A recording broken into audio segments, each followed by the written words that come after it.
Yesu ashimwe bene data, ndabasuhuje mu izina rya Yesu, amahoro y'Imana abane namwe. Uyu ni wa mwanya mwiza wo kuba imbere y'Imana, tugiye gutangira dusenga, dukomeze turirimba indirimbo yo mu gitabo, dusome n'ijambo ry'Imana, dusoze dusenga. Data wa twese uri mu ijuru, turagushimye turaguhimbaje, dushimye ko ubanye natwe umunsi ukaturinda, tukaba tugeze umugoroba duhumeka umwuka w'abazima. Izina ryawe nirihabwe icyubahiro. Ciye bugufi kugira ngo ushyirwe hejuru, tweze ibyaha byacu tuboneze rwose, twejeshe amaraso yamennye ku musaraba i Golgotha. Ukimara kutubabarira rero, ngwino ubane natwe muri uyu mwanya, kandi unyemerere nkubere mikoro wivugire. Urakoze ko ugiye kubana natwe, icyubahiro ni icyawe ubu n'iteka ryose. Amen. Dukomeze turirimbana indirimbo ya 99 mu ndirimbo z'agakiza. Nshatse kugukurikira buri munsi mwami Yesu, mu gihe cy'umunezero ndetse no mu mubabaro, ubwo watubanjirije tuje tugukurikiye, tuzi rwose kuri hafi yo kutugeza mu ijuru. Ubwo watubanjirije tuje tugukurikiye, tuzi rwose kuri hafi yo kutugeza mu ijuru. Sinahora mbaririza urugendo rwawe Yesu, cyangwa se ngo nshidikanye kugukurikira Yesu. Umurimo wanjye nuwo kugukurikira Yesu, no gukomeza iyo nzira nk'uko wayimenyesheje. Umurimo wanjye nuwo kugukurikira Yesu, no gukomeza iyo nzira nk'uko wayimenyesheje. Mu gihe hagize icyaza kikanesha inzira yawe, cyangwa kikandemerera muri urwo rugendo mfite, uzaza uca uwo mugozi, uzaba umboshye umutima, nezezwa no kubohorwa, nkabona uko ngukorera. Uzaza uca uwo mugozi, uzaba umboshye umutima, nezezwa no kubohorwa, nkabona uko ngukorera. Urandinde mwami Yesu, ntunganirize imigambi, niba naniwe urugendo, uzanyibutsa urukundo, uti ngwino mwana wanjye, hasigaye umwanya muto, kuko uzahozwa ibyo byose, ugeze iwanjye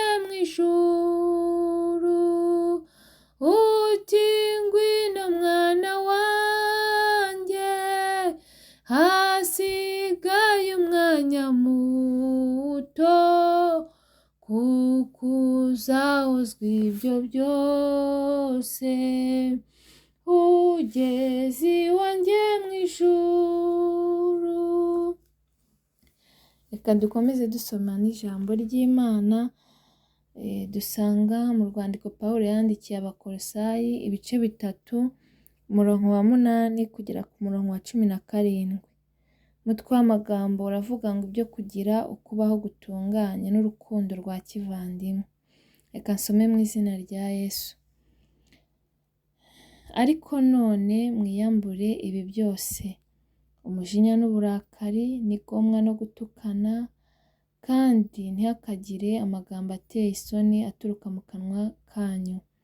Ntimukabeshyerane, ubwo mwiyambuye umuntu wa kera n'imirimo ye, mukambara umushya uhindurirwa mushya, kugira ngo ugire ubwenge kandi ngo ase n'ishusho y'iyamuremye.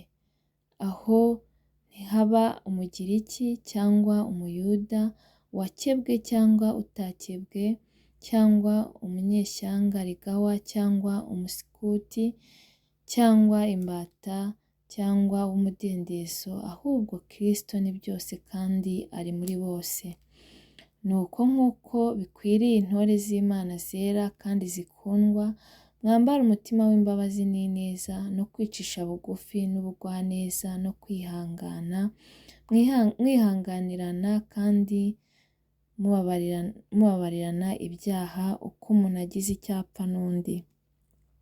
Nk'uko umwami wacu yabababariye, abe ariko namwe mubabarirana. Ariko ibigeretse kuri ibyo byose, mwambara urukundo kuko ari rwo murunga wo gutungana rwose. Mureke amahoro ya Kristo atwarire mu mitima yanyu, ayo mwahamagariwe kuba umubiri umwe, kandi mugire imitima ishima.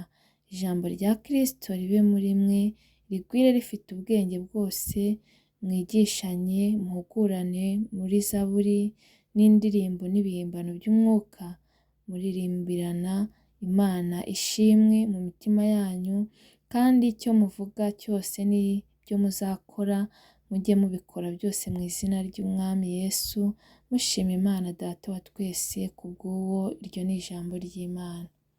Bene data nshuti, ijambo ry'Imana Imana yashatse kutubwira uyu mugoroba ni ijambo ryo kuduhwitura, kugira ngo twisubiremo, twitekerezeho, buri muntu arebe inzira ze, areba aho atagenze neza, ubundi asaba Imana imbabazi, Imana imubabarire.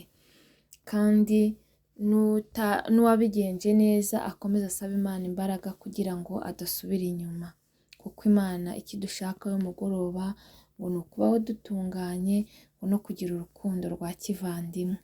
Ariko hari ibyo Imana yatubwiye ko twiyambura, ndabitambukamo nihuta. Ni umujinya n'uburakari, gutukana, amagambo ateye isoni, kandi no kubeshyera abandi, kubeshyerana nabyo Imana yavuze ko tubyiyambura. Ariko hari ibyo ishaka ko dukora kandi dukomeza, kugira ngo dukomeze uru rugendo tudatsinzwe.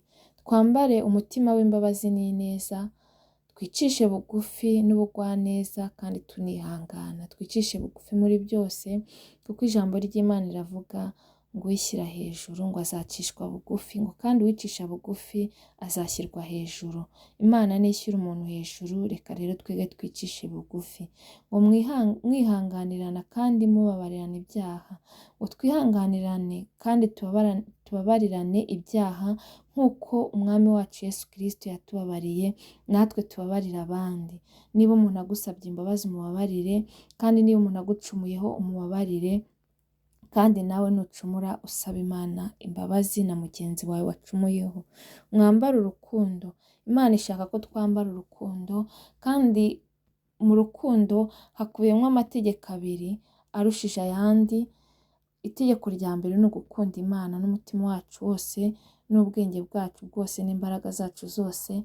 Imana ikaba iya mbere mu buzima bwacu, tukayikunda kurenza ibindi bintu byose, kandi tugakunda bagenzi bacu nk'uko twikunda. Iryo ni itegeko rya 2 Imana yaduhaye, dukundane urukundo rwa kivandimwe, kandi ngo tugire imitima ishima. duhore dushima Imana, kandi ijambo ry'Imana riratubwira ngo dushime mu byiza n'ibibi. Igihe cyose dushima Imana, kuko ikintu dufite cy'ingenzi kirushije ibindi bintu byose ni uko turiho, ni uko dufite umwuka duhumeka. Kandi ngo ijambo rya Kristo rigwire muri mwe. Nimukunde gusoma ijambo ry'Imana kuko nibwo buhanuzi butavangiye, kandi ijambo ry'Imana ni umutsima udutunga muri uru rugendo. Kandi ngo muhugurane, niba mugenzi wawe akosheje umuhugure. Ni ukuri guhugurana ni byiza, niba hari aho akosheje umuhwiture, umubwire ati bigenze gutya. Iyo umuntu umuhuguye yisubiraho, kandi nawe niba guhugura wisubireho, kubera ko Imana ishaka ko duhugurana. Kandi ngo ibyo tuzaba dukora byose ngo tujye tubikora ngo mu izina rya Yesu, kubera ko twebwe ntabwo dushoboye, Imana niyo ishoboye, Imana niyo inyembaraga, kandi Imana niyo ikora. Ibyo byose tuzaba dukora tujye tubikora mu izina rya Yesu, kandi dushima n'Imana yaduhaye Yesu kugira ngo adupfire ku musaraba, kugira ngo tubabarirwe ibyaha byacu. Bavandimwe, inshuti, mwebwe munkurikiye, icyo Imana ishaka kutubwira uyu mugoroba ni uko tubaho dutunganye, tukareka biriya bibi byose twumvise mu ijambo ry'Imana, ibyo byose tukabyiyambura, ariko tukambara ibingibi bikurikira, ibingibi by'urukundo, ubugwaneza, kugirana inama, guhugurana.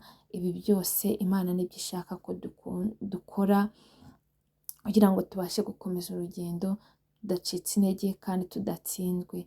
Muvandimwe, inshuti unkurikiye, ni ukuri ahari hari aho utagenze neza, hari aho utabitunganyije, hari aho wagize umujinya, hari aho watukanye, hari aho wagize uburakari, hari aho wavuze amagambo ateye isoni, hari aho wabekeye umuntu.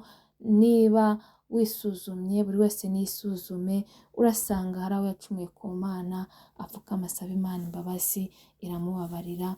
Ni ukuri Imana icyo ishaka ni uko dukora ibyiza, tukirinda ikibi cyose n'igisa nacyo, kandi tukagira urukundo, tugakundana, ugakunda buri muntu wese ntacyo urebeyeho, ugakunda buri muntu wese utarobanuye ku butoni, kuko abantu bose baremwe n'Imana, kandi abantu bose ni ab'Imana. Kuko ijambo ry'Imana ryatubwiye ngo nta mugiriki, ngo nta muskuti, ngo kuko ngo abo bose Imana ngo ibarimo. Ubwo rero kunda umuntu wese, ukunde mugenzi wawe nk'uko wikunda, kandi muri byose dufatanye, duhugurane kugira ngo dukomeze uru rugendo tudacitse intege. Ni ukuri Imana ibahe umugisha kubw'uyu mugoroba, kandi shimye Imana kubw'iri jambo ko biri kuduhwitura kugira ngo twisubiremo. Reka rero dusoze dusenga, ibindi Imana iduhane umugisha. Data mwiza, turagushimiye, turaguhimbaje, tugushimiye kubw'iri jambo. Mwami Imana, ni byiza ko duhwitura, kandi natwe ni byiza ko twumvira ijambo tukisubiramo.